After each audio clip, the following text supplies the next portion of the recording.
Welcome guys, कैसे हैं? आशा है अच्छे होंगे।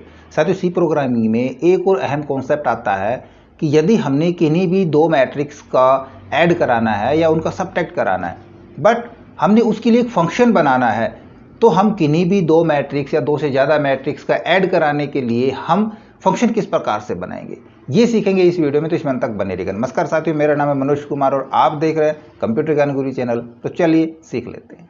देखिए, किन्हीं भी दो मैट्रिक्स का यदि हमने ऐड करना है या उनका सबट्रैक्ट करना है, तो सिंपली हमने सिर्फ उसके प्रोटोटाइप पे थोड़ा सा ध्यान देना होगा, बाकी बिल्कुल आसान है। प्रोटोटाइप के अंदर देखो, हमने लिया यहाँ पे विद आर्गुमेंट नो रिटर्न का, हमने रिटर्न वॉइड कर दिया क्योंकि कोई रिटर्न नहीं ले रहे। आर्गुमेंट के अंदर देखिए, यहाँ पे पहले तो हमने एक फंक्शन डिक्लेयर किया ऐड मैट्रिक्स के नाम का, और आर्गुमेंट यहाँ पे हमने डाला इसमें इंटीजर टाइप का एक एरे लिया, एक मैट्रिक्स। अब ध्यान रहे, एरे हम लेते हैं जो वन डायमेंशनल एरे है, उसके अंदर हम यहाँ पे इसको ब्लैंक छोड़ देते हैं। लेकिन ये जो मैट्रिक्स का है, ये टू डायमेंशनल एरे है, तो इसके अंदर हमने यहाँ पे उसका साइज देना पड़ेगा। आप दोनों साइज डाल सकते हैं या सेकंड वाला कंपलसरी डालना पड़ेगा। तो मैंने मैक्सिमम साइज ले लिया यहाँ पे 10 का, जरूरी नहीं है 10 का ही बने, यूजर जो साइज बनाना चाहेगा वो बन जाएगा, 3 का 6 का जो भी बनाना चाहेगा। हमने मैक्सिमम यहाँ पे 10 का डाल लिया। तो दो यहाँ पे मैट्रिक्स लेंगे, एक इंटीजर लिया हमने और दूसरा इंटीजर भी हमने 10 के साइज का ले लिया। तो दोनों मैट्रिक्स का जोड़ करेंगे तब तीसरा मैट्रिक्स आएगा, है ना। एक हमने ले लिया इंटीजर उसकी रो वैल्यू के लिए, एक कॉलम वैल्यू उसके लिए।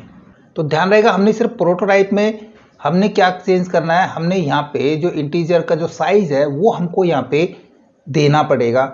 आप दोनों का दे सकते हैं, मैंने एक ब्लैंक छोड़ा है, यहाँ भी आप 10 डाल सकते हैं, या 3 का लेना चाहे, फिक्स करना चाह रहे हैं तो फिक्स कर सकते हैं, 3 का 6 का 9 का जो भी आप फिक्स करना चाह रहे हैं यहाँ पे।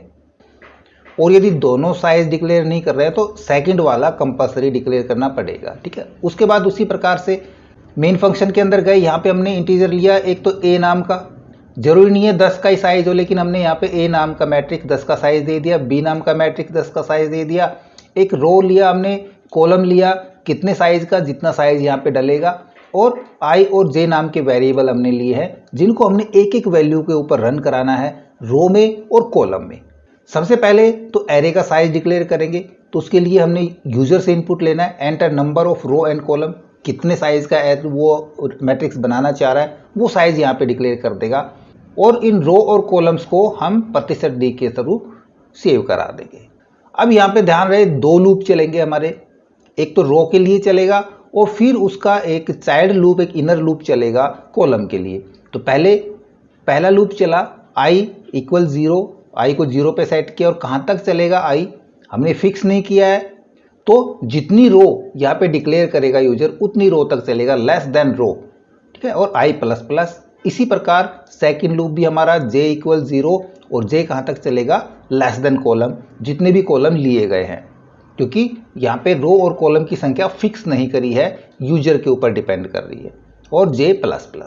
दोनों मैट्रिक्स या कहें कि दोनों टू डायमेंशनल एरे का साइज हमने डिक्लेयर कर लिया, साइज बन गया। अब उनमें वैल्यू इनपुट करानी है, देन हमने फिर से यूजर से इनपुट लिया, यूजर इनपुट देगा, एंटर नंबर कहाँ पे चले जाएगा, ए ऑफ आई जे के अंदर, ये एक एक रो और कॉलम पे जाके पहले वाले मैट्रिक्स में वैल्यू फिल करा देगा। फिर हमने दूसरे मैट्रिक्स में वैल्यू फिल करानी है, तो फिर से हम लूप चलाएंगे फॉर आई के लिए और जे के लिए, तो ये बी वाले मैट्रिक्स के अंदर वैल्यू इनपुट हो जाएंगी। तो ये दोनों इनपुट हो गई वैल्यू हमारी। ध्यान रहे, इनके लिए हमने प्रिंट नहीं लिया, इनका आउटपुट नहीं देखा है, सिर्फ हमने वैल्यू इनपुट कराई है, दोनों मैट्रिक्स में वैल्यू इनपुट हो जाएंगी।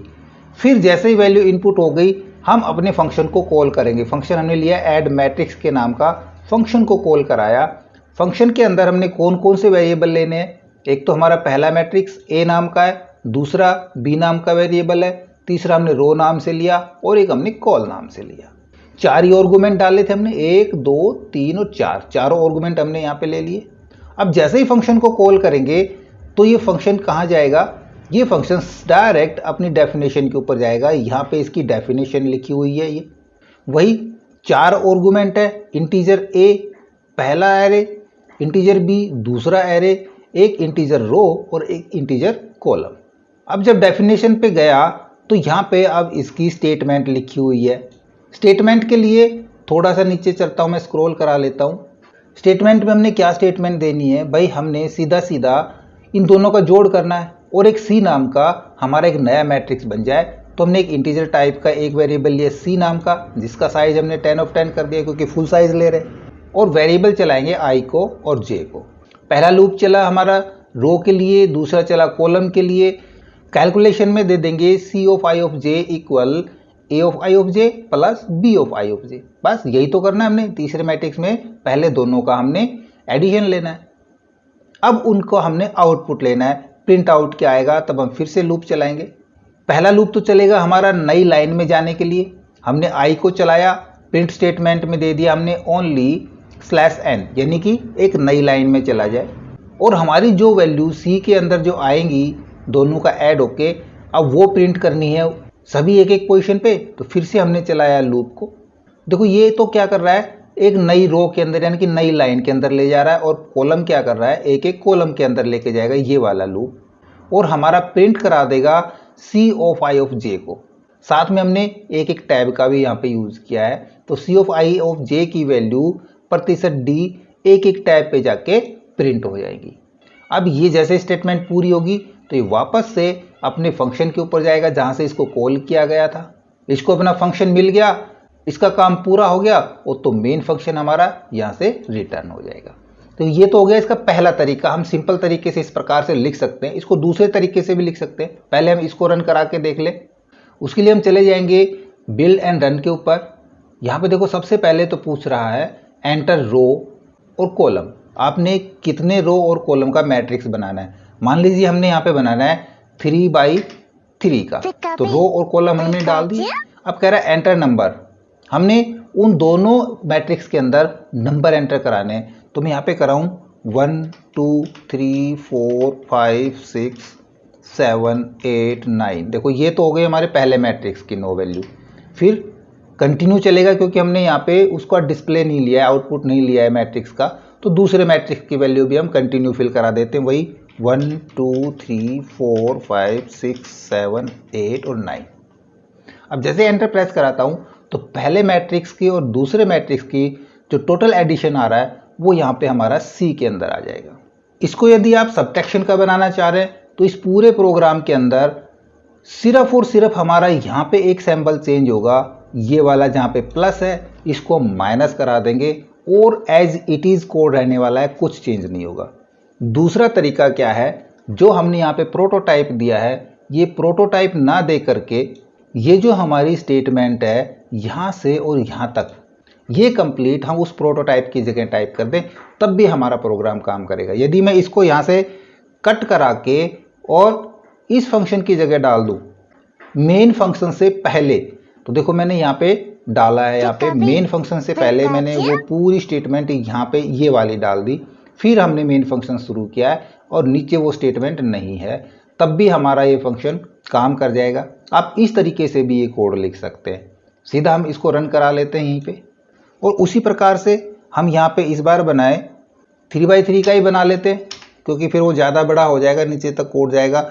वैल्यू डाल देता हूँ मैं 1 2 3 4 कंटिन्यू, यही वैल्यू डाल देता हूँ दूसरे मैट्रिक्स के लिए, ठीक है, और वही उसी प्रकार का आंसर आ गया। तो दोनों प्रकार से आप कैसे भी लिख सकते हैं, दोनों में ही सबट्रैक्शन के लिए भी इसी प्रकार से लिखा जाएगा और एडिशन के लिए भी। तो एक बार इसकी प्रैक्टिस करके ज़रूर देखें। ओके, आई होप वीडियो आपको जरूर अच्छा लगा होगा। इसी प्रकार अच्छे अच्छे वीडियो देखते रहने के लिए लगातार हमारे साथ बने रहे। हमारे वीडियोज़ को ज़्यादा से ज़्यादा हम दोस्तों में शेयर करें, में लाइक करें, और यदि नया पर चल पे तो हम सब्सक्राइब जरूर कर लें।